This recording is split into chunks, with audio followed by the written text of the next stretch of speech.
So how would you define a dance house?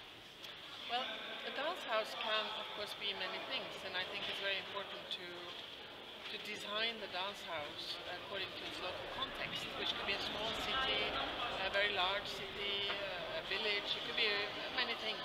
But a few things, in my opinion, are common ground for dance houses, and one is year-long dance programmation, which means not only a festival in July or December, but all year round. It could of course include festivals, but it needs to be an ongoing programmation of dance.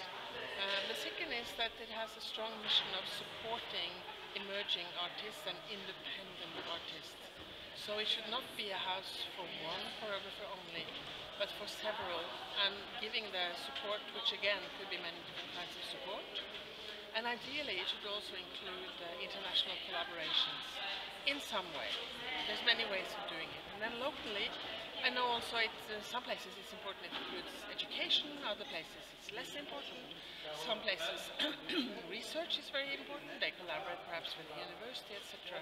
But for me, perhaps those three first ones are the most central. Okay, how can dance be sustainable?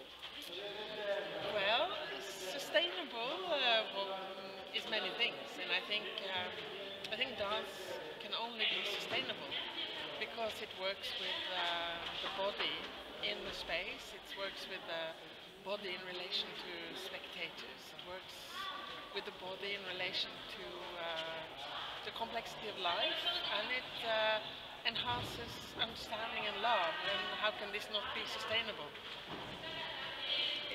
What made you choose dance as a career? Well, I didn't choose it because I was put in ballet school when I was little, and I never left in a way.